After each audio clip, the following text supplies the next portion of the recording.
Good morning, everyone. Today we have with us Dr. Suhail Ahmed. He is Senior Scientist and Officer in Charge, IGFRI, Regional Research Station, Srinagar. SAR is going to deliberate on veterinary practices and use of herbal medicine for improving livestock health. Sir, you have all the control. Please start. Thank you, Mr. Majid. We are very refreshing and good morning to all the participants. At the very outset, I would like to express my immense gratitude towards National Agriculture Development Cooperative Limited and Indian Grassland and Fodder Research Institute for giving us an opportunity to have this wonderful training program. I hope you have attended all the lectures till date, and in the coming days also, I hope that you will like all the lectures. So now I am going to deliberate upon a very important aspect. Till now, we had all the lectures, most of the lectures pertaining to fodder production, how forage can improve livestock productivity. But one or two lectures with respect to health management of livestock. And this is a very important area wherein plants and some practices, some folk practices or local practices are used for improving livestock health in our country and across the globe. The outline is like I will start with brief introduction, then definition of how this term ethno-veterinary practice and ethno-veterinary medicine came into scientific context. Then what's the historical perspective of ethno-veterinary medicine? Then I will briefly explain its relevance to pastoralism with some case studies of Himalayas. Then why there has been a renewed interest in ethno-veterinary medicine and this ethno-veterinary practices. Then what are the threats to this ethno-veterinary knowledge? Why should we document it? Why should we preserve it? And why should we validate it? Then I'll be having some case studies. I will briefly explain a few case studies. Then what are the constraints so far as ethno-veterinary medicine is concerned? Then what is the way forward? And finally, I will conclude my presentation. So for any aspect of agriculture to flourish, we should have a policy. For example, in forests, we have a national forest policy. We have similarly national agroforestry policy of 2014 to implement agroforestry mission in the country. Similarly, to help our livestock, you got an idea that our livestock sector has suffers from major challenge of shortage of feed and fodder, low productivity, then livestock health, then inadequate infrastructure for marketing, processing, and value addition. So we have a policy to guide. It was promulgated in 2013 by Government of India, Ministry of Agriculture, Department of Animal Husbandry, Dairying and Fisheries. And if you see, this policy has a special mention because livestock health is, of course, very important. So besides traditional or this allopathic veterinary services, then control and eradication of various infectious disease in livestock, then diagnosis, quarantine, and legislative backup so far as livestock health is concerned. We have those who have formulated this policy. They have specifically mentioned alternative system of medicine. So what is this alternative system of medicine? It is ethno-veterinary medicine. And there is a clause in this livestock policy that traditional and this alternative system of medicine, this is traditional, this is time-tested medicinal practices followed in rural and pastoral areas, and they are used for combating various animal diseases, but they require strengthening and documentation. An inventory of traditional Indian medicinal practices for animal health would be prepared for adoption. This is what this policy advocates.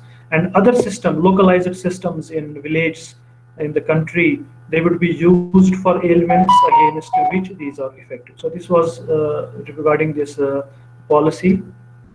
Then how this definition and how this term came into being. The father of ethnoveterinary medicine, Dr. Constance McCaughall, in 1986, he used this term for the first time in research forum. And then several definitions came in by several workers working in ethno-veterinary medicine and ethno-veterinary practices. It is defined as it is an assemblage of four beliefs, knowledge, skills, and methods and practices pertaining to the health care of animals. Then there are several other definitions like it is the ecological wisdom of local people regarding animal health. Because see, pastorals they counter so many problems while practicing transhumance or nomadism. They move from one place to another. They don't have access to modern veterinary healthcare facilities, so they depend upon nature. They depend upon traditional practices, and they depend upon plants. So they use those plants and their traditional practices for curing the ailments of livestock. Then there are this slide which shows some traditional concepts of causes of livestock disease and their corresponding ethno-remedies. Earlier, it was said that this ethno-veterinary medicine is dependent on some myths and superstitions. Of course, it is true, but it was way back some several hundred years ago. For example, this demonic theory explains that these livestock keepers or livestock owners or pastorals, they thought that the diseases are because of superhuman entities, some witches or spirits of the dead, or evil eye, or sorcery, that is jadoo tona, religious impurity, then maybe predation or straying in the villages or in the jungles. So the remedies were considered like sacrifices. This is still carried out. I will give an example of pastoral transhumance in Himalayan region where Gujars and Bakarwals they move from Jammu plains to Kashmir alpine pastures. While moving through the passes, mountain passes, when there is, very erratic rainfall, so they go for sacrifice of sheep or sacrifice of goats while en route to Kashmir alpine pastures. So that is they think that this is some sort of an remedy for doing away with this rainfall or any other law.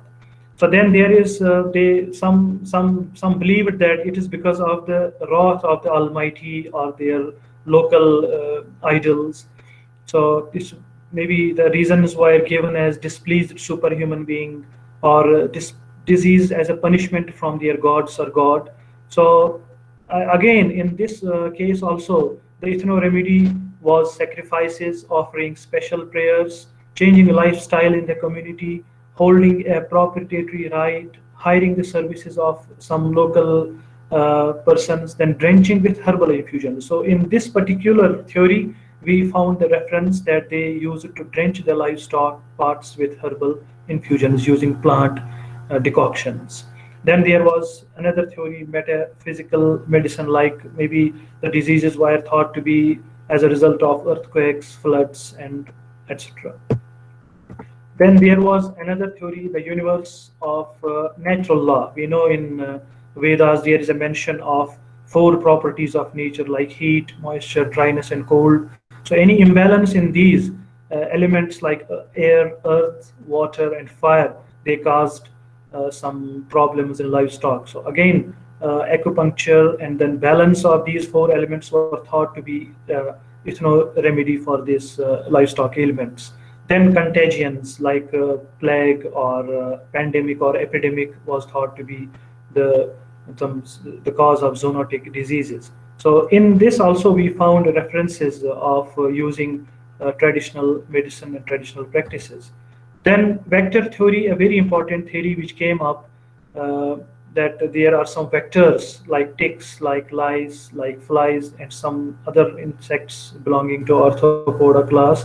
They were responsible for, carrying this disease ailment from one animal to another. So again, we have several references of medicinal plants and ethno-veterinary medicinal plants to be used for curing the livestock in this vector theory.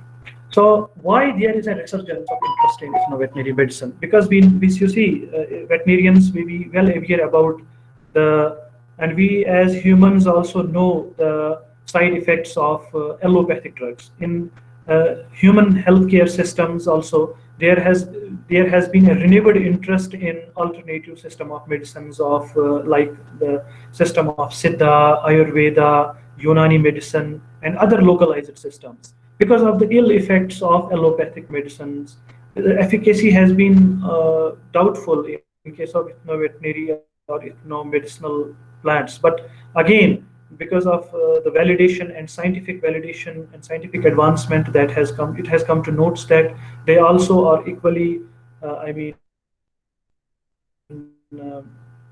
very good when dealing with livestock or human health ailments.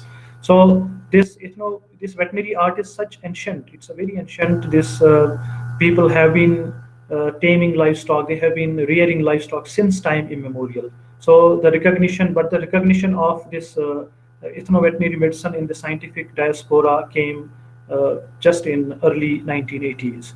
So, but now the days, it has been understood that the days are gone and are going when folk medicine of local and native communities was considered with suspicion as based on myths and labeled primitive. It's not the case now. So more than 80% of the world's people, mostly in poor and less developed countries, depend on traditional medicine for their primary healthcare requirements. And these herbs are plants. They represent one of the first pharmacological interventions attempted by traditional healers. And even today, it's reported that 25% of our conventional drugs are plant derived in a traditional format. And same is the case with ethno-veterinary medicine. And because of the holistic nature of these ethno-veterinary practices, these offer efficacy combined with safety more often than single cosmopolitan or conventional drugs. They may be having other, for example, if a particular plant is used for a particular ailment, it may have several other benefits like improving the livestock productivity or helping in curing other ailments of livestock. So there is a very high rate of increasing drug resistance. This is again issue with allopathic drugs, that we have antibiotic resistance or drug resistance with the currently used modern drugs. So with traditional medicine, there is locally available manpower, materials and equipments, and good rapport in view of long association. So the useful these therapeutic principles are concentrated by the additive effects of multiple herbs, because so many herbs are used, so many that is a practice basically. Then they use some jaggery and other ingredients. So there is a synergistic effect of several ingredients, and at the same time, the other herbs in the combination dilute any toxic effects in one herb. Suppose if any herb may be having some toxic effect, it will be diluted by the use of another herb or another ingredient. This is the beauty of ethno-veterinary practices or medicines. Then one treatment in the case of traditional medicine applies for various ailments within the same victim, as I was already talking about. But what is the need? There has been another major challenge facing veterinary drugs and supplies has been scarce and erratic supply of these drugs. Then high costs of veterinary drugs. We know that these rural communities or pastorals are very poor. They don't have access to modern healthcare facilities. So, and because of their illiteracy, because most of them they are illiterate, these local healers and animal owners are not in a position to distinguish between the various types of industrial medicines and understand their underlying principle of administration and action. So they are more comfortable with their own set of ethno-veterinary practices and ethno-veterinary medicine. So, but there is a need of interdisciplinary research between ethno-veterinarians and orthodox veterinarians to give us very, good results. And so they do not, however, encounter such kind of problems, which they encounter with using modern veterinary drugs with their traditional preparations, and hence it is considered for them to be the best alternative. And what is the relationship? This was in brief about what is the importance of ethno-veterinary medicine. Now, I would like to specifically mention what is the relationship of pastoralism with ethno-veterinary medicine and practices. We know that in India we have multiple ethnic composition with particular reference to Himalayan region. In Himalayas, we have more than 171 of total 573 scheduled tribes of India. They inhabit this Indian Himalayan region, spread across 12 states, northeastern states and northwestern Himalaya. And this is considered to be a mega biodiversity hotspot also, Indian Himalayan region. So there is a diversity of plant species which are used for various elements. Humans also use them at ethnobotanicals, and these traditional or local livestock keepers, local communities, they use them for curing ailments in livestock. And due to cultural and ethnic diversity in different biogeographic provinces of the region, the knowledge base varies considerably in the Himalayan region. This pastoralism, it cannot be separated from these pastoral communities. It's a subsistence pattern in which people make their living by domesticating large herds of animals. They use the forage resources spread across the Himalayan region, spread across the country. In Maharashtra, we have pastoral communities in Gujarat, in southern India, almost spread across the country. So this is a successful strategy, this pastoralism. It's a successful and a sustainable strategy to support a population with the limited resources of land. They don't, suppose we have some nomadic communities, they don't own any land. So they have no land. We don't forget about limited resources of land. So this pastoralism for them is a successful strategy to earn their livelihood. Then all forms of pastoralism, we have different forms of pastoralism, like we have transhumans, then we have nomadic, we have semi-sedentary, we have sedentary form of pastoralism. So they are considered as different methods of economic adaptations, the parameters of which are determined by the ecology of the particular region and level of technological development. Then the survival mechanisms devised and strategies devised by these pastoral communities or pastoral nomads, they are simply based on people's own local and inherent centuries old knowledge, and has withstood the test of time in all aspects of human evolutionary life. The role of ethno-veterinary medicine, therefore, in livestock development of pastoral communities is beyond dispute. Ethno-veterinary knowledge continues to be recognized at a global level as a resource that reflects people's total commitment and experience in life. So the knowledge, this ethno-veterinary knowledge, is believed to be collectively and communally owned by the ancestors and kept under the custody of living old men and women, depending on the community, ethnicity, sex, age, caste, etc. And it's transferred to other generations. Then what are the threats to ethno-veterinary knowledge? Why should we, go for inventorization of ethno-veterinary knowledge or ethno-veterinary practices? Then we have to document them, we have to strengthen them as mandated by National Livestock Policy.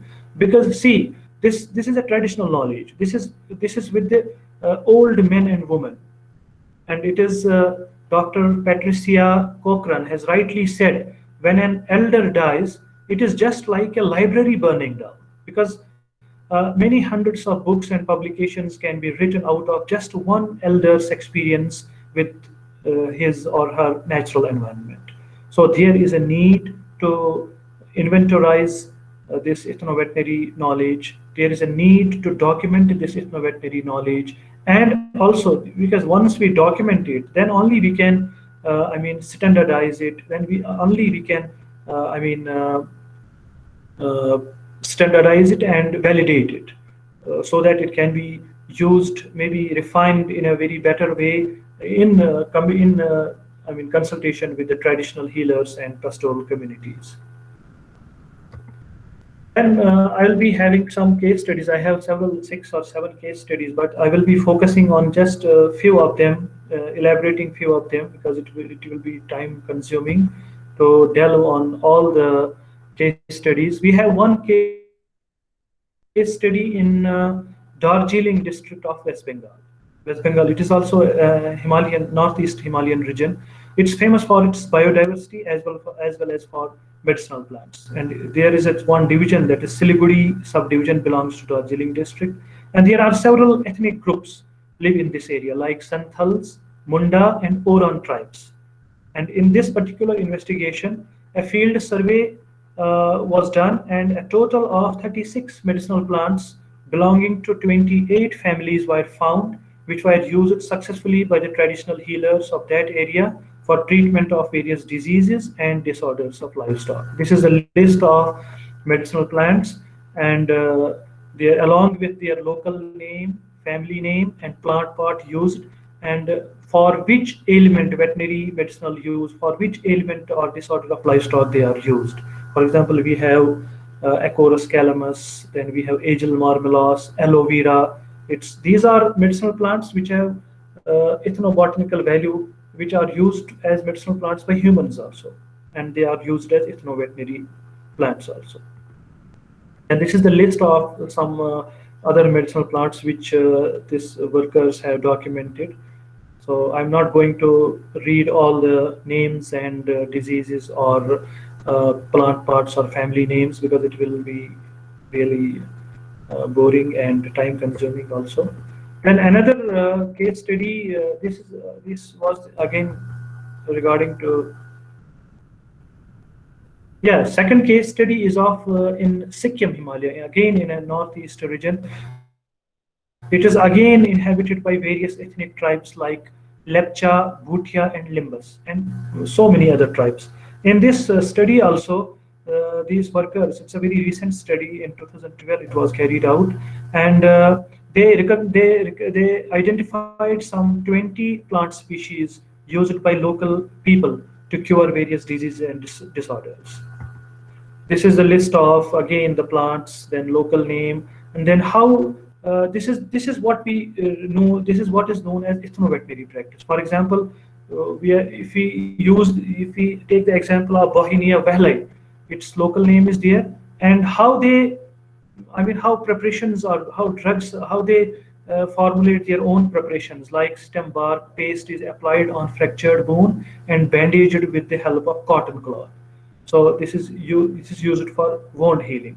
So we have other medicinal plants, ethnoveterinary medicinal plants also use it in the similar way. Then this is, I mean, they use so many, all the plant parts are used, but generally in this study they came out that rhizomes and roots found more value as ethnoveterinary plants, followed by leaves and whole plant. Then herbs, they accounted for 62% of the total medicinal plants they used, whereas trees, shrubs and climbers were very less, 5% and 11% respectively. Then most of the medicinal plants were used against a particular ailment of, for example, diarrhea and dysentery in case of livestock, then wounds or injuries, fever, followed by other disorders and ailments. And this is case study 3. This is again in Uttarakhand region of northwestern Himalayan region. In this also, the investigators have documented some 35 species belonging to 626 families and 34 genera. These medicinal plants were dominated by herbaceous flora. Again, the herbs dominated and were used to cure almost 30 different ailments or diseases of livestock. And in this case, they found that leaves were a dominant part of the plant used to cure different livestock diseases. In an earlier case study, roots or rhizomes were the dominant part of the plant. And this is again the list of the plants, the family name, then the life form of the plant, then major parts used, and application and dosage procedure. See, they have documented a complete procedure. For example, if we take the case of Cannabis sativa, belonging to Cannabaceae family, in this leaves are used, and how they are used, the fresh leaves are kept in water for 1 to 2 hours and then grinded, and extract thus made is given to cattle twice a day to cure dysentery. So they have a complete formulation. Leaves of this plant and black pepper are grinded together. See, this is a combination of 2 plants, one Cannabis sativa and another one black pepper, are grinded together and prepared a thick paste. This paste is fed to the animal along with matha in case of blood in excreta. So, I mean, then similar cases with other ethnoveterinary practices. There are some weeds also. For example, Artica dioica. It's considered a weed in Himalayan region, but it is having value as an ethnoveterinary plant because the root of plant is crushed and several drops of mustard oil. It's mixed with mustard oil is mixed and suspension is given to animals to cure hematuria. This is one ailment in livestock. So this is again the list of some of these medicinal plants. So the result of the present study highlighted that the knowledge on medicinal plants for the animal treatment is deteriorating day by day. So I mean, I already elaborated on that there is a need to document it, there is a need to go for its survey. So the effort should be taken for the conservation of these medicinal plants. So not only these medicinal plants are also, I mean, declining. The growth, they are also declining because of so many factors, anthropogenic factors, maybe overgrazing, maybe some infrastructure development, road development, or hydropower projects. So there is a need to not only conserve these medicinal plants, but also there is a need to conserve this traditional knowledge of these livestock keepers. This is case study 4. This was uh, I mean done in Jammu and Kashmir, in Kashmir Himalayas, and we identified several pastoral groups in the Himalayan region like Gujars and Bakarwals and Chopans. So these are the major pastoralists of Jammu and Kashmir. We have Bakarwal, who mainly rear goats, sheep, and horses. They practice transhumance, that they cyclical rotation from Jammu plains to alpine pastures of Kashmir, and during winter they descend from these alpine pastures and move to Jammu winter pastures. So that is known as transhumance. Then Gujars, they rear cattle, they rear buffaloes, they rear sheep also, and they have horses also. And the type of pastoralism they practice is semi-sedentary and sedentary type of pastoralism. Then we have Chopans and Gaddis. Chopans in Kashmir and Gaddis in Jammu region. And then we have Champas, which rear the famous Pashmina goat from where Pashmina shawls are made. So the community is known as Champas. They are a purely nomadic community. They don't own any land. They just move from one pasture to another pasture in search of this forage. So they also en route to these pastures and movement from one pasture to another, they use medicinal plants for their for curing the ailments of livestock. See, we have also, I mean, given the list. This is conducted by IGFRI only. IGFRI RS Srinagar. This is again the list of some medicinal plants along with vernacular name. Another admixture is prepared and for which ailment these medicinal plants are used. For example, this particular the first plant. We know that there are a lot of endoparasites in sheep and goat, and particularly sheep and goat. So Echlia millefolium. This is a very important medicinal plant, veterinary medicinal plant, and the whole plant fed to the animals to cure abdominal worms. It says used as a vermifuge. Then we have another medicinal plants in this category like Artemisia absinthium, Artemisia scoparia, and several other like Allium sativum, etc. And there are some of the medicinal plants. This is regarded as a weed. For example, Convolvulus arvensis. This is a weed regarded as a weed, a very obnoxious weed. But this is again used against constipation and milk deficiency in case of livestock. It's having a very good forage value, and we could see in our research station neighboring women from neighboring villages coming to our station and collecting this particular species. They use it for not only curing milk deficiency, it enhances milk yield in cattle, and it also helps in helps in constipation curing constipation in livestock. So fresh plant is crushed along with sugar and water. This paste is given orally for 3 to 4 days. Then we could again this medicinal plant Artemisia scoparia. This is not only used against endoparasites, but the whole plant is crushed and made into a ball and fed to the animals to cure indigestion in the livestock also. If the livestock are not eating the grass or any other fodder, so this particular medicinal plant is formed into a paste, mix it with water and given to the livestock for 2 to 3 days. It cures that ailment in the livestock. These are again some of the medicinal, some of the tree species, some of the herbs, but generally they use was done in Kupwara district of India. I would not delve on this much. Another case study that has been done very exhaustively, rather, by the investigators in Jammu region. Yeah, it was conducted in Doda district of J&K, and there also we have these pastoral nomads and how they used, because see, when we go for survey or personal interview technique, personal interviews or questionnaire method to these pastorals, one thing we have to remember, as per National Biodiversity Act, we have to take consent of these not only traditional healers but also pastoral communities, because that's very important. We should keep in mind that is known as prior informed consent. There's a separate, format for it. So we have to take permission of them that we are going to use it for documentation, and if any benefits accrue from it, that will be shared with the community. That's very important.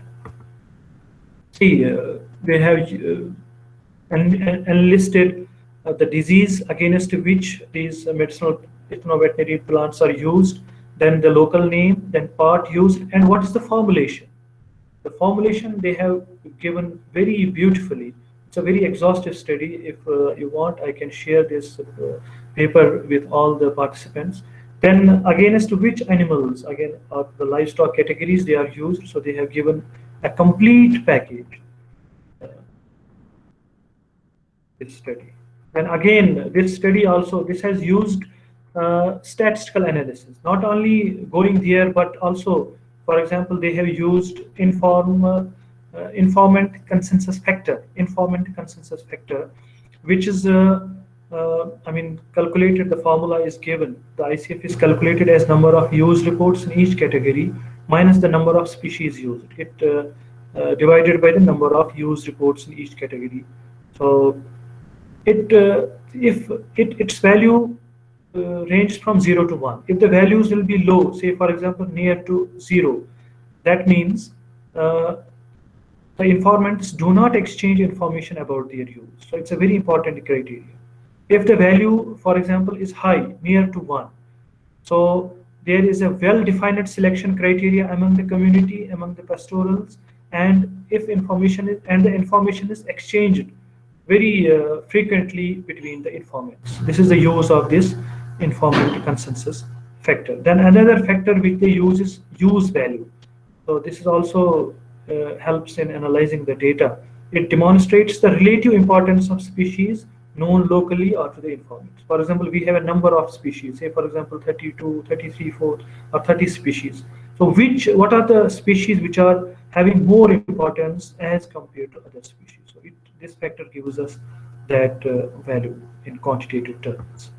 So this is the qualitative as well as a quantitative study done in Jammu region of Jammu and Kashmir. So there is a need to carry out such studies throughout the country. And this is one more study. This is a very important study. Again, in this study, the workers have tried to entail clinical validation and subsequent monitoring of ethnoveterinary practices adopted for healing of 3 types of chronic dermal wounds in animals. We have one is sole crack in captive elephants, then non-specific chronic superficial wounds in cattle, and yoke gall in bullocks. For example, this is pododermatitis in elephant, then yoke gall in bullock. So in what was the ethnoveterinary practice which was followed? For example, we will discuss this yoke gall in bullock. So mustard oil was rubbed first on the yoke gall, followed by the leaf latex of Akanda. Then the lesion was thoroughly massaged. This led to inflammation of the wound that burst subsequently the next day. Then the yolk gall was pricked by a needle for aspiration of the exudates. The wound healed automatically. Injection of, then what was the drug which was used?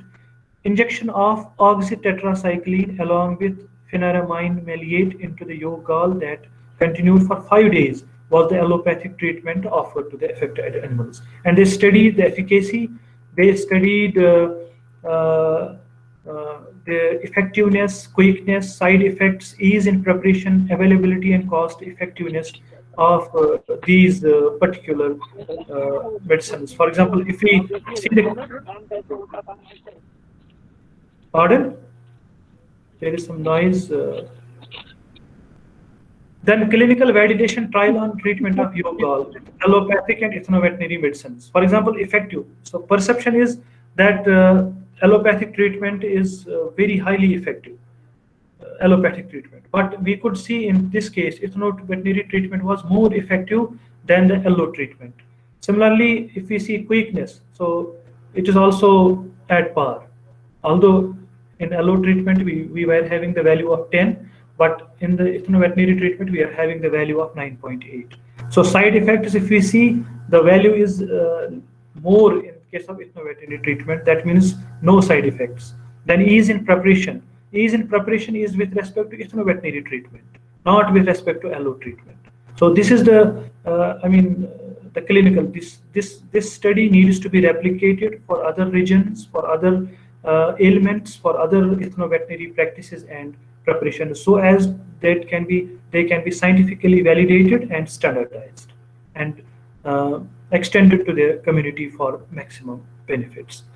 Then what are the constraints in the medicinal plant sector? We know that there are several constraints, like if they are perennial, so there is a long gestation period. There is slow rate of production of medicinal plants. Then there is shortage of suitable cultivation technology because they mostly grow in forests in wild.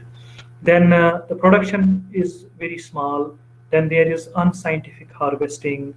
Then paucity of research on the high yielding varieties. And if we see, it has been reported that 50% of the contributions, they focus on distribution and availability only. If the research which has been carried out in medicinal plant sector, 50% of the studies have focused on distribution and availability. 16% have focused on status, 79% on general status and cultivation and propagation. So only 4.7% have focused on conservation or extraction and trade. So this is important. So we need to increase the percentage so far as extraction and trade is concerned, and so far as conservation is concerned. Then poor marketing infrastructure in case of vis-a-vis this medicinal plant sector. Then scarcity of good manufacturers. Then poor quality control procedures. So there is not a proper set of procedures so far as this sector is concerned. So what is the way forward now? There is a need to focus research on ethnoveterinary medicine and ultimately blending with conventional veterinary practices in order to achieve sustainable animal health care in rural, peri-urban, and these pastoral communities of the world. So since little or no research is focused on traditional veterinary medicine to understand the underlying science, therefore there is a need to promote validation procedures and processes. And secondly, train and equip ethno-veterinary practitioners. So they are to be trained, they are to be equipped with modern veterinary techniques, practices, and knowledge, so as to make them to be the frontline paravets to deliver in primary livestock healthcare systems at community level. So not only primary livestock healthcare, but also they may be using their own ethno-veterinary techniques also. But there is a need of training and equipping these paravets. So development of appropriate legal framework, which is very important with a view to protecting a country's ethno-knowledge and its over-exploitation, and ensuring, although it has been done to a large extent by the use of that National Biodiversity Act. We have National Biodiversity Authority also. So one of the workers that Martin has described 3 circumstances leading to the selection of effective and appropriate practices. For example, for acute life-threatening infections and epidemics, modern medicine such as antibiotics will remain the first choice. So that should be the first choice if there are acute and life-threatening infections. Then for common diseases and chronic conditions like colds, skin diseases, wounds, reproductive disorders, nutritional deficiencies, then mild diarrhea and dysentery, ethnoveterinary medicine has much to offer and should be strongly considered as an alternative, or it should complement modern allo treatments. For problems such as ticks and ecto and endoparasites, uh, these neither modern nor ethnoveterinary medicine alone provides a satisfactory solution. So there is a synergistic approach. A combination of modern and local remedies and management practices might be the best in case of such problems. And we have to enhance education and multidisciplinary research, then location specific data covering different climatic areas. This has already been discussed. And I would like to conclude my presentation that traditional medicine has existed since prehistoric times and flourishes today as the primary form of human and animal health medicine, or perhaps as much as 80% of the world's population. So ethnoveterinary research should put more emphasis on, first, documentation of the knowledge in new unexploited areas, and secondly, on learning procedures and methods as used in traditional knowledge. So little of this work has been done in many communities all over the world. So there's a need that we may, lose this valuable information. So there are efforts should be taken, and more pharmacological, clinical validation, and ethnoveterinary studies must be carried out to improve our understanding of these traditional practices. Thank you very much for your kind attention. If any questions are Thank there, you, I sir. will. Thank you, sir. If there are any questions, we would want to do them as soon as possible, because the next session is starting at 11:30. Please, if there are any questions, please raise them. Good morning, sir. Very good morning. Sir, Shahid CITI Srinagar, sir. Yeah, Shahid, please. Sir, any magnitude of the myiasis causing flies which cause damage to animals? You know the magnitude of that problem in veterinary sciences, sir? And any possible remedies for that? The possible remedies are people also use in Kashmir also the local farmers. The farmers, they use some traditional practices for this ailment caused by these flies. But of late, some modern medicines have also come up in the market. But most of them, they use traditional practices only. Sir, is it a bigger problem or magnitude is not so big? No, its magnitude is not so big. It's not that big a problem. Thank you, sir. Thank you so much. Thank you. Any other questions, please? Assalamu alaikum, sir. Wa alaikum salam. Hello, assalamu alaikum, sir. I am Dr. Ghulam Rasool from Veterinary Faculty Squad. Yeah, Dr. Saab, please. Actually, sir, it was a very nice presentation, nice information. And in the concluding session, you said that very little knowledge, very little work has been done regarding these ethnoveterinary practices. It is because, sir, these medicinal plants which we should use, they don't have too much importance as far as many recognizable diseases in the livestock are concerned. These medicinal plants only control the supportive signs of a specific disease, but we rely on the specific drug, allopathic drug only. For example, you have said about yolk gall. They use tetracycline as the antibiotic because there is multiplication of many bacteria in the yolk gall. But these medicinal plants, mustard oil, they have used it only controls the inflammation. But does that it never removes the actual cause? Mm-hmm. No, that is what I think more one this in our state as well as in India, it is not mostly used. This practice is not mostly used because we have now recognizable diseases. These only control the mild symptoms like fever, inflammation, and hematuria. But the disease, but the hematuria which is associated mostly with the disease, specific disease, babesiosis. In that disease, this No, I said that it is not these innovative practices, not all the problems, but we can use them in conjunction, in combination with our allo treatments. It's especially these, for example, pastoral nomads. You may be well aware about these Gujars and Bakarwals. They invariably use traditional practices only because they don't have access to. Yeah. Yes, sir. One more thought that if we rely on this medicinal plants, it is very time consuming. It is very time consuming, and we have allopathic drugs which act very fast within hours. Yeah, exactly. For some other ailments, it may be time another consuming. limitation. It's another limitation, I mean, sir. There are strengths, there are limitations also of veterinary practices, but I mean, I also told that there has to be a synergistic approach.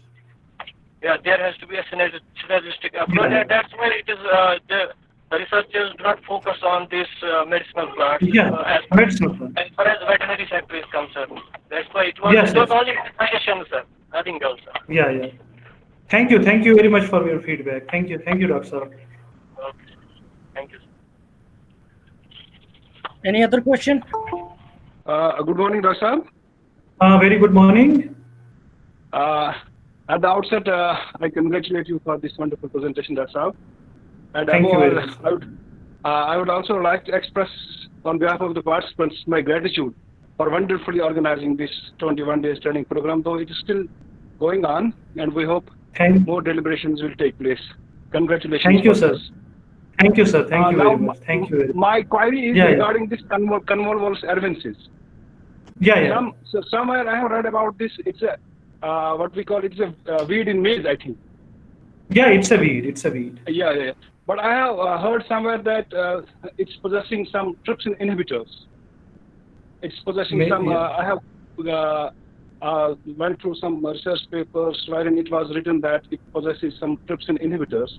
So when you are using it as a fodder, how do you take care of that trypsin inhibition, that's those compounds which are present in these convolvulus ervensis? No, sir, we haven't used it as such as a fodder. We have not yet recommended it. But this is just an observation. We could see at our farm that women from the local villages, from the nearby villages, coming to our farm and collecting this particular plant.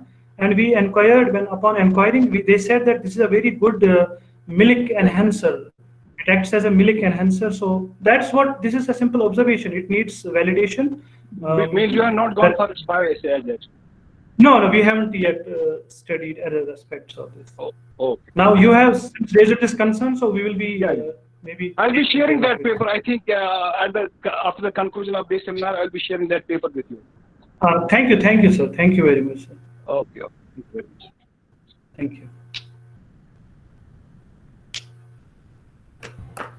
Any other question? Or I think, sir, we have gone over our time. I would like to thank you from the participants as well as IGFRI as well as NADCL. Thank you a lot for being with us and sharing this wonderful presentation and this wonderful knowledge with us. Thank you, sir. Thank you very much, sir. Thank you. Thank you, sir. Thank you. Participants, take 5 minutes and I will be sharing link after 5 minutes in the group for the next presentation before the resource person joins. Thank you, sir. Thank you all. All can leave. 50% लोगों को बुलाया जा रहा है। हाँ। इससे कौन सा आर्डर देखा आपने?